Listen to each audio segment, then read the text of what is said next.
Hi. Movie reviews here. Today, I'm going to explain a comedy, horror, and thriller film called Freaky. Spoilers ahead. Watch out and take care. On Wednesday night, a group of teenagers is hanging out: Ginny, Evan, Isaac, and Sandra. As they huddle up in a campfire at Ginny's home, they share the story of the infamous Butcher, a serial killer that still hasn't been caught. However, the story seems to be just local folklore, an urban legend that nobody believes because it's mostly used to scare teenagers into behaving. Still, Isaac is entertained by the story and spooks Sandra, making her spill her drink on herself. Angry, she storms inside to clean herself up, so Isaac follows shortly behind. Inside, Isaac is thoroughly amazed at the numerous antique art pieces that Ginny's father collects. As he looks around, he notices a crate with another piece that still hasn't been displayed: an ancient dagger called La Dola. While Sandra continues to look for something to clean her up, Isaac places the dagger on the counter and walks to the basement. Downstairs, he finds a collection of aged wine and picks up a bottle, but a sudden noise makes him drop it. While he cleans up the mess, the butcher grabs him from behind. He forces a wine bottle down Isaac's throat before shattering it inside. A while later, he goes after Sandra in the bathroom and smashes her head between the toilet seat. On the other hand, Evan and Ginny just finished doing it, so Ginny starts walking away from him. But the butcher catches up to them and snaps a tennis racket in half before impaling it in Evan's head. Petrified, Ginny runs inside the mansion to hide while the butcher picks up a spear and throws it in her direction, but he misses and gets it stuck on the wall. Hurriedly, Ginny hides inside a closet, but the butcher quickly finds her spot. However, when he checks inside the closet, Ginny is gone. Turns out, there's a secret door inside where she hid. Slowly, she walks out of her hiding place and hears her parents arriving home. Feeling relieved, she runs toward them, but the butcher blocks her path. As she gets caught, the serial killer impales her on the spear that's stuck on the wall. The butcher then takes the dollar with him before leaving. The next day, Millie is having breakfast with her mother and police officer sister, Charlene. However, their family dynamic isn't so sweet anymore after her father passed away. Still, Millie tries to be nice to their mom, which Charlene doesn't bother doing. Suddenly, Charlene gets an urgent text from the sheriff, calling her down at the station. So, she takes the opportunity to leave and dump her breakfast in the trash. As she does so, she notices an empty liquor bottle thrown away. Because of this, Charlene throws a dirty look at their mom, realizing that she's been drinking again.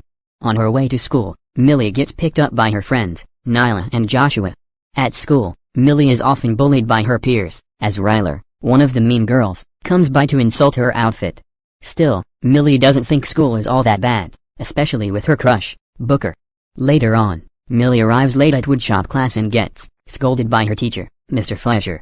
Furthermore, when she can't present her project, he starts berating her in front of the whole class to the point that Millie starts tearing up.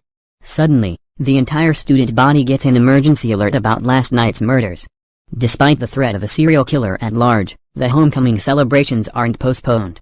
As the football game commences at night, Millie works hard as the school's mascot, but some of the football players make fun of her.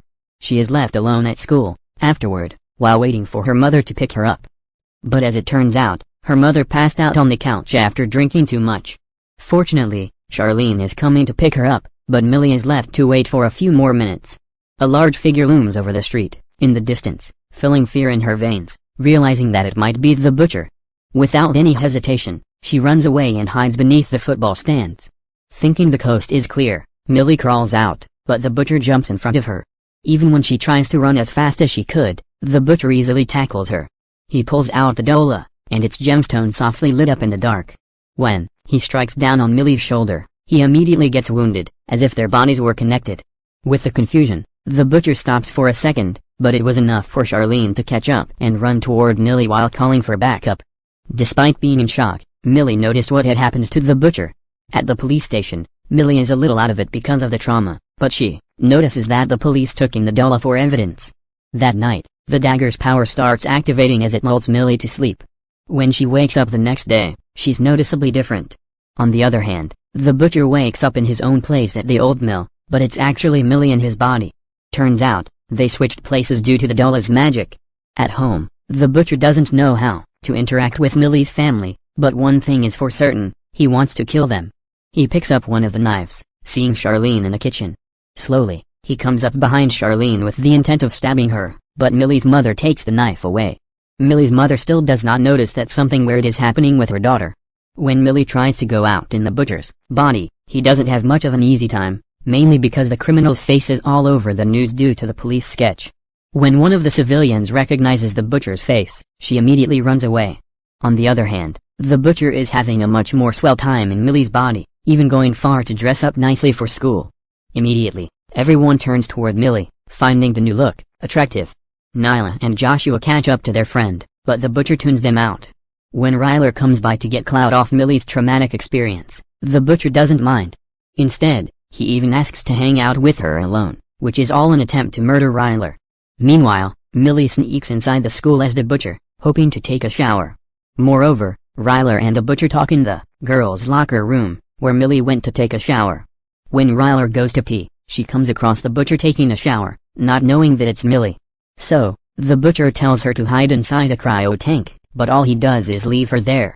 After showering, Millie comes across the cryo tank and sees that Ryler is frozen to death. Then, her body shatters as it falls to the floor. The school announces that homecoming is cancelled due to the never-ending onslaught by the butcher, but he's just getting started. He then attends a woodshop class where he sees Booker accidentally cut himself, so the butcher sucks the blood off his finger. Seeing this, Mr. Fletcher reprimands Millie for the inappropriate behavior. Meanwhile, Joshua and Nyla wait for Millie in their usual hangout spot. She does come, but just not in her actual body. Because all they see is the butcher chasing after them, Nyla and Joshua immediately run away in terror. Millie does her best to talk to them, but Nyla kicks her in the groin, experiencing the pain for the first time. She takes a moment to breathe before chasing after them again. When she tries to tell them that she's actually Millie, the two don't believe the bizarreness. Desperate to save themselves, they hit Millie with whatever item they could get their hands on in the kitchen. Because Millie has no choice but to defend herself, she proceeds to push them away, not even realizing the capabilities of her newfound strength because she's in a strong man's body. After a while, everyone gets tired from the fight, so they catch their breath. Then, Millie takes her chance to prove her identity by doing the school's dance routine as a mascot. Finally getting their attention, Nyla and Joshua start questioning her with details that only Millie would know. Finally, they believe her words. They reconvene at the boys' bathroom, where Millie tells them about what happened, especially the part about the dagger. So, Joshua researches La Dola, finding that it's an ancient Aztecan dagger used in ritual sacrifices. Because most of the important details are in Spanish, they ask for a translation from their Spanish teacher. There, they learn that the effects of the dagger will become permanent if they don't reverse it within 24 hours. On the other hand, Millie is taking advantage of the benefits that come with her new body. She manages to stand up to one of her bullies, scaring him to the point of urination. Afterward, Joshua and Nyla reconvene with Millie to find the Dola, now that they find themselves on a time limit. However, they must capture the butcher first to prevent his carnage within the school. True enough, the butcher is back in woodshop class to attack Mr. Fletcher. At first, he tries to attack him with a screwdriver, but because Millie's body is naturally weak, Mr. Fletcher manages to outstrength the girl. Still, the butcher is relentless and desperate. Soon enough, he manages to drive a screwdriver into Mr. Fletcher's neck, then pushes the unfortunate teacher through the circular saw. When the butcher exits the classroom, he comes across a couple of police officers roaming the school, but they don't pay much attention to him. At that moment, he comes across Joshua and Nyla, alongside the actual Millie. Before they could even try to capture the butcher, he starts screaming for help, making the police officers chase after Millie. So, Joshua and Nyla help her escape. They speed down the road and encounter Charlene, who chases after them. With nowhere else to go, they drive to Discount Bonanza, where Millie's mother works at. There, they hide Millie in the fitting rooms to find her disguise. While she's left alone, she encounters her mom that's currently working. They end up having a heartfelt conversation through the fitting room door as Millie's mom starts talking about her grief. For the first time, Millie learns how her mom feels about the death of their father.